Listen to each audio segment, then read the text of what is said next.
Which single player video games would you consider a masterpiece?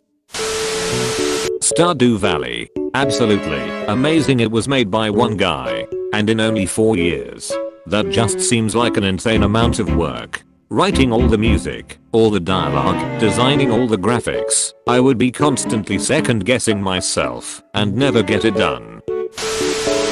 Dead Space. Objectively, when someone tells me that 1 is better than 2, I understand and agree. However, personally, oh boy do I love 2 so much more for some reason. It's got a better degree of action and mechanics are a bit more refined. And the animations are better. In the first one, aiming your gun at the ceiling results in Isaac snapping his spine in a 90-degree angle to look up. Lol. You aren't alone. I always felt the pace of Dead Space 2 along with the improvements to controls and variety of areas made it the better game. Both games are masterpieces and prime examples of why sound design is so important to video games. Hollow Knight. Higher beings. These words are for you alone. Beyond this point you enter the land of King and Creator. Step across this threshold and obey our laws. Bear witness to the last and only civilization, the Eternal Kingdom. Hallownest. Super Mario 64. Don't get me wrong, Mario 64 is perfection and holds up so well even today. But Super Mario Sunshine will always have that special place in my heart. God of War. I'm assuming you mean the 2018 title, and goddamn it's genuinely shocking that I had to scroll so far down to see it here.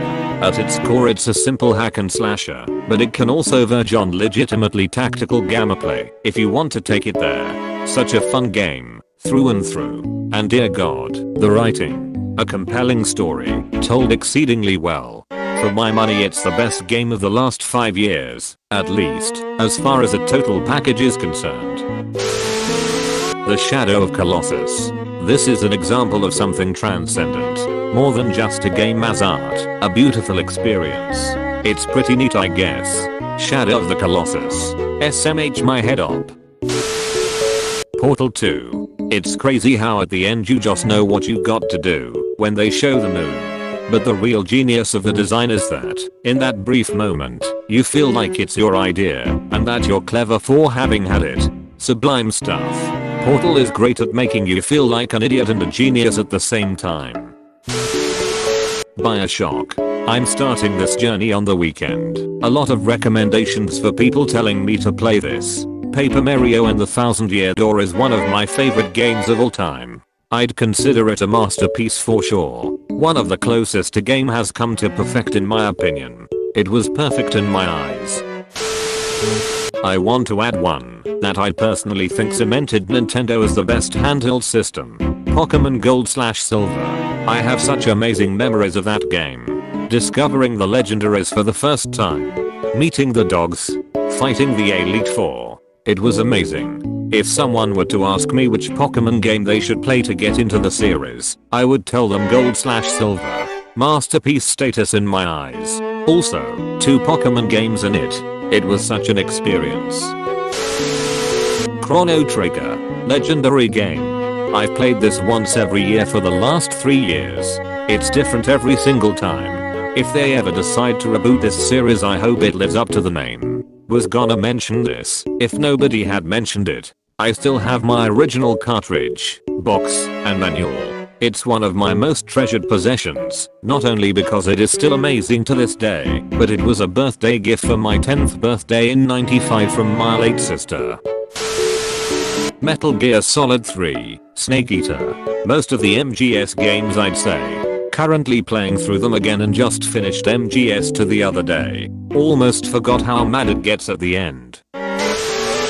The Elder Scrolls 3, Morrowind, was one of those games where I would just walk around floored. I was so immersed.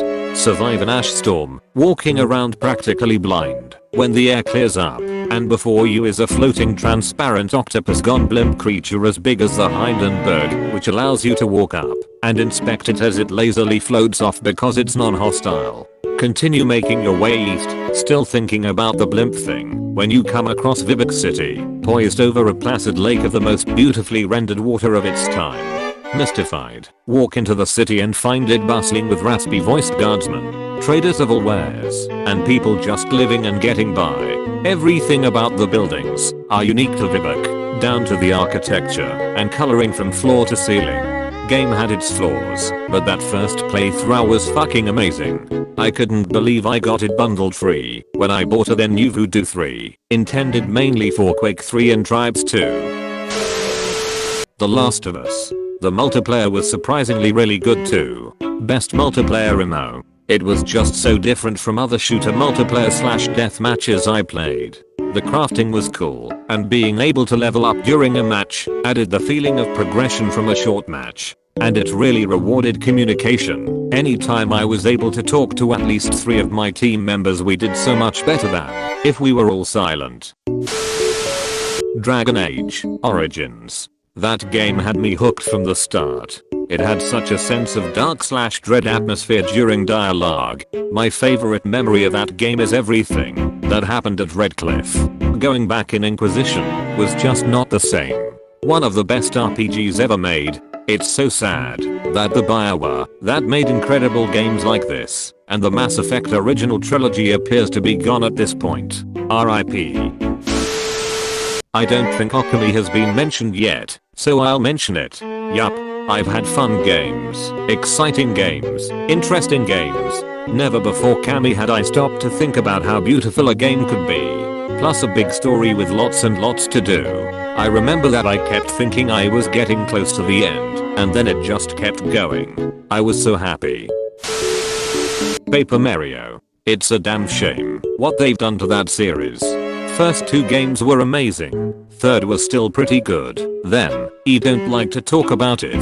The way I heard what happened, Nintendo sat down and realized they had 2 similar series, Paper Mario and Luigi. Both of them being turn-based RPGs felt redundant. They wanted to distinguish the 2 by changing one, and they ultimately decided to change Paper Mario. Super Metroid. Metroid Prime 2. Prime is the only game I fully lost myself in. At times I wasn't playing a game, I was simply surviving. As I leveled up, it didn't feel tedious to go back to earlier sections, it felt satisfying to annihilate the previous obstacles. Metroid Prime was amazing, so much effort and time put in trying to get 100% lore and everything. Way harder than games nowadays. Miss the eerie music too, it would play when something is going on. It always stuck with me. Zelda, A Link to the Past. That little 16-bit system was not only entertaining for you, but for your cats. If you had the TV on the floor and went to the village, you could spend hours running around the village and your cat would chase Link. Okay, being pointed out to me that it was a 16-bit system. Fixed. I keep realizing a lot of these SNES games aged so well. They really did. Some people say it's all nostalgia, but I disagree. I recently played Chrono Trigger for the very first time. Zero nostalgia attached. I wanted to play what has often been hailed as one of the greatest RPGs of all time. I assumed for sure that it would be a janky mess by modern standards. Instead, it's one of the best games I've ever played. Even the 16-bit graphics are endearing in a way I wouldn't change a damn thing. It's a masterpiece. Doom, the classic one. Not only was Doom a masterpiece, it was also a watershed moment in video gaming. I'd go so far as to say there are 2 eras of video games, before Doom and after. Bloodborne. Super Mario Bros. 3. Red Dead Redemption. Bloodborne should be higher up this list. Never felt so much satisfaction in finishing a game. I did get good. I felt like it hit the perfect level of aggressive combat. I'm still running into a brick wall with Sekiro on Jitting Good, and I've platinumed every other FromSoft game. This is absolutely on another level of difficult for me, haha.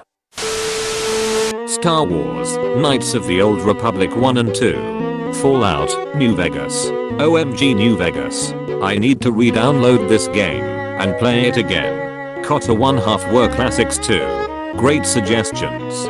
Fun fact, if you play NV on PC and own the Fallout 3 GOTY version, you can use a mod called Tale of Two Wastelands to merge the 2 games together. It essentially lets you play Fallout 3 in NV's modified engine, and you can travel between both Nevada and the DC wasteland. Okay guys, don't forget to hit that sub button, also ring that shiny bell, like and share too. and check out other videos in our channel.